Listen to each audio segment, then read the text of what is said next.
Hello everyone, कहिए कैसे हैं आप। आज हम क्लास 9 मैथमेटिक्स का हाफ ईयरली एग्जाम का सैम्पल पेपर लेकर आए हैं। तो चलिए शुरू करते हैं। सेक्शन ए 1 मार्क क्वेश्चन से हम स्टार्ट करते हैं। आप क्वेश्चन को पढ़ते जाइएगा और नोट करते जाइएगा और साथ के साथ सॉल्व हो जाए तो और भी अच्छी बात है। -xy बिंदु कौन से चतुर्थांश में है।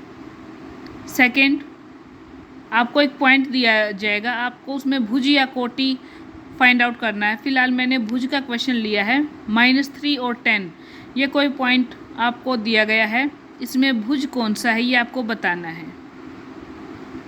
भुज हमेशा x का कोऑर्डिनेट होता है जो सबसे पहले होता है, तो आप सोच समझ कर इसका आंसर कीजिएगा। कई बार बच्चे पजल हो जाते हैं भुज और कोटि में। क्वेश्चन नंबर 3, आपको कोई भी एक बहुपद दिया जाएगा, उसमें आपको x² या x का गुणांक बताना है। जैसे मैंने यहाँ सैम्पल के तौर पर लिया है 4x² + 5x + 6। इसमें x² का गुणांक क्या होगा।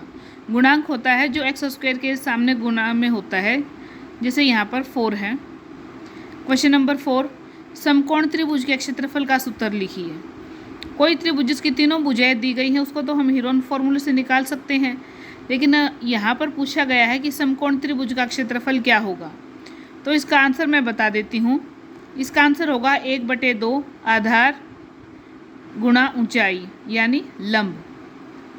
तो आधार गुणा ऊंचाई का आधा होता है समकोण त्रिभुज का क्षेत्रफल का सूत्र। क्वेश्चन नंबर 5, कौन सी संख्या अपरिमेय है। अपरिमेय वो संख्या होती है जिसका पूरा वर्गमूल ना निकले, लेकिन हम जानते हैं कि 4 का वर्गमूल 2, 9 का वर्गमूल 3 और 16 का वर्गमूल 4 होता है, जबकि 12 का पूरा वर्गमूल नहीं निकलता। इस वजह से वर्गमूल 12 एक अपरिमेय संख्या है। Question number 6, P of x ये कोई बहुपद दिया गया है आपको x² - x + 1। इसमें x की जगह पर 1 रखकर आपको वैल्यू फाइंड आउट करनी है इस पोलिनोमियल की क्या होगी। तो जहाँ पर भी आपको x दिखाई दे वहाँ पर 1 रखकर इसका सॉल्यूशन निकालें और ऑप्शन से आंसर मैच कीजिए। क्वेश्चन नंबर 7, दो सर्वांगसम वृत्तों की डैश बराबर होती है। जैसे त्रिभुज की संगत भाग बराबर होते हैं, सर्वांगसम जो त्रिभुज होती हैं, ऐसे सर्वांगसम वृत्त की त्रिज्याएं बराबर होती हैं। तो फिल इन द ब्लैंक्स में क्या आएगा, यहाँ पर जो खाली जगह है यहाँ पर आएगा त्रिज्याएं। क्वेश्चन नंबर 8, आपको बहुपद का शून्यक बताना है कि क्या होगा। शून्यक वो होता है जिसको रखने से बहुपद का मान 0 हो जाए, यानी आपको t का मान निकालना है जिससे आपका जो पोलिनोमियल है 3t + 1 वो 0 के इक्वल हो जाए। तो 3t + 1 को 0 के इक्वल रखकर आपको t की वैल्यू फाइंड आउट करनी है। क्वेश्चन नंबर 9, वृत्त की जीवा वृत्त को कितने असमान भागों में बांटती है। तो वृत्त की जीवा वृत्त को 2 असमान भागों में बांटती है, लघु वृत्तखंड और दीर्घ वृत्तखंड। क्वेश्चन नंबर 10, आपको यहाँ पर त्रिभुज के अर्ध परिमाप यानी S और हीरोन फॉर्मूला लिखना है, जबकि त्रिभुज ABC की भुजाएं हमारे पास है AB, BC और CA, जिनकी लंबाइयाँ A, B और C दी गई हैं। तो S यानी अर्ध परिमाप होता है परिमाप का आधा, और परिमाप होता है त्रिभुज की तीनों भुजाओं का योग। मतलब S हमारे पास आएगा A + B + C/2। Heron formula होता है त्रिभुज का क्षेत्रफल निकालने के लिए, जो बराबर होता है S × S - A × S - B × S - C √।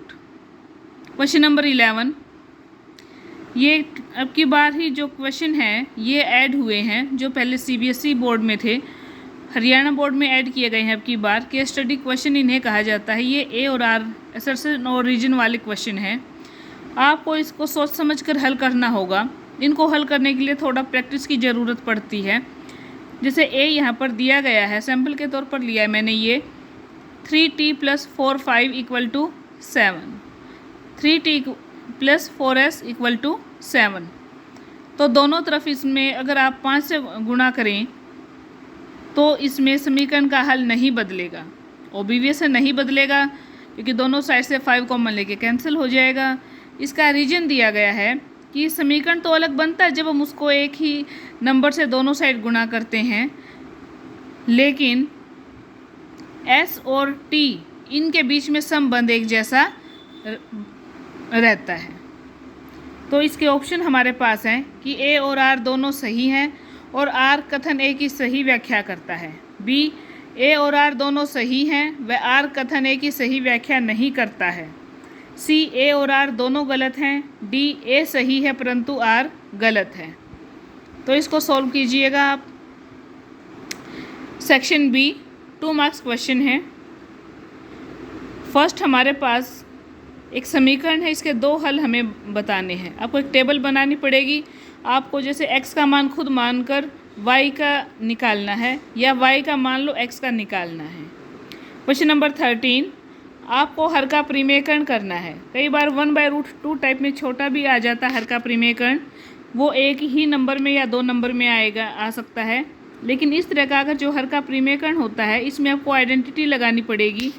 इसको कैसे हल करेंगे? 1/√2 ऊपर जाकर इसका साइन चेंज कर दो, -√3, √2 माइनस √3 डिवाइड बाय √2 माइनस √3, यानी कि इसको वर्गमूल 2 माइनस वर्गमूल 3 बटे वर्गमूल 2 माइनस वर्गमूल 3 से गुणा कर देंगे और उसके बाद a + b × a - b identity लगा कर इसको सॉल्व कर लेंगे, आपका आंसर आ जाएगा। क्वेश्चन नंबर 14, 102 होल क्यूब या 98 का स्क्वायर, इस तरह को आपको सीधी गुणा किए बगैर निकालना है। इसमें आपको आइडेंटिटी के लिए इसको इक्वेट करना पड़ेगा।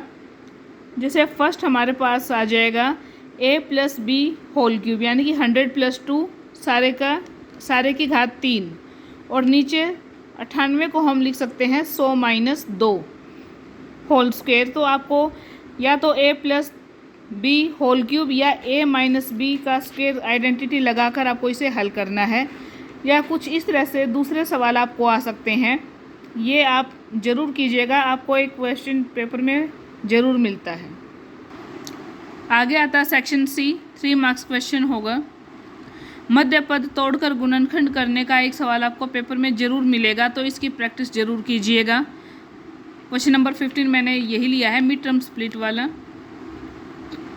क्वेश्चन नंबर 16, आपको इस तरह से कोई भी ग्राफ बना दिया जाएगा, या तो आपको काउंटिंग दी मिलेगी या आपको खाने गिनकर आपको बताना है कि बिंदु के निर्देशांक क्या क्या हैं।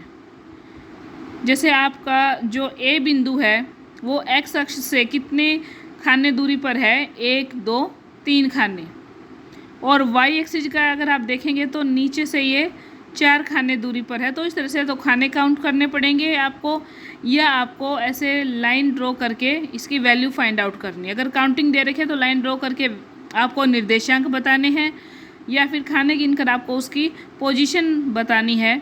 जैसे बी बिंदु ए से कितने खाने दूरी पर है, तो इसमें आप खाने काउंट कर लीजिए कि 4 ऊपर हैं और 4 नीचे, तो 8 खाने का इसमें गैप हो जाएगा। इस तरह से ये ज़रूर कीजिएगा, ये एक क्वेश्चन आपको ज़रूर मिलता है पेपर में। क्वेश्चन नंबर 17,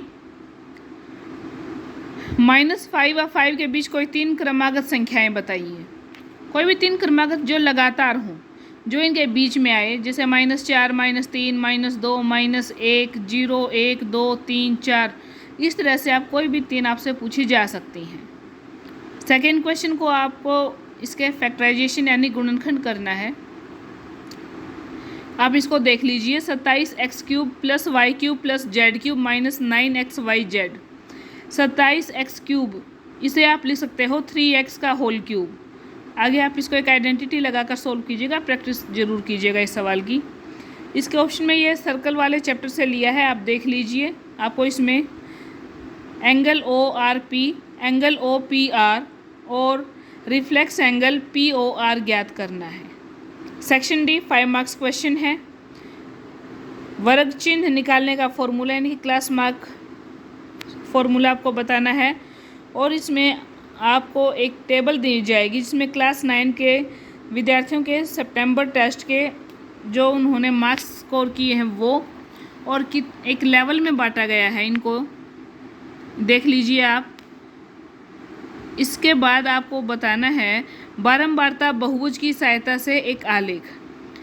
कई बार आपको जैसे 2 सेक्शन का कंपैरिजन भी दे दिया जाता है और एक ही आलेख पर बताना होता है, तो आप ब्लैक और ब्लू पेन का यूज करके कि एक सेक्शन को आप ब्लैक पेन से शो कर दें, दूसरे को आप ब्लू पेन से शो कर दें। जिसके मार्क्स ज़्यादा होंगे, पीक पर होंगे, वो ऊपर लाइन आ जाएगी, जो कम होंगे वो नीचे रह जाएगा आपका बहुभुज। तो ये ऐसे ज़रूर कीजिएगा आप। इसके ऑप्शन में एक मैंने लिया है, ये हीरोन फॉर्मूले से ही निकलेगा। इसमें थर्ड साइड आपको बतानी है। आपको पेरीमीटर यानी कि परिमाप दे रखा है, 2 भुजाएं हैं। तो आप जानते हैं कि जो परिमाप है वो त्रिभुज की तीनों भुजाओं का योग होता है। तो परिमाप में से 2 भुजाओं का योग घटाकर आप तीसरी भुजा ज्ञात कर सकते हैं। अर्ध परिमाप इसमें आप निकाल लीजिएगा और इस त्रिभुज का क्षेत्रफल, जब तीसरी भुजा भी निकल आएगी तो हीरोन फॉर्मूला लगाकर आप त्रिभुज ABC का एरिया भी फाइंड आउट कर सकते हैं। तो ये सारे क्वेश्चन आप अपने प्रैक्टिस नोटबुक में ज़रूर सॉल्व कीजिएगा और अच्छे से एग्ज़ाम की तैयारी कीजिएगा। Thank you.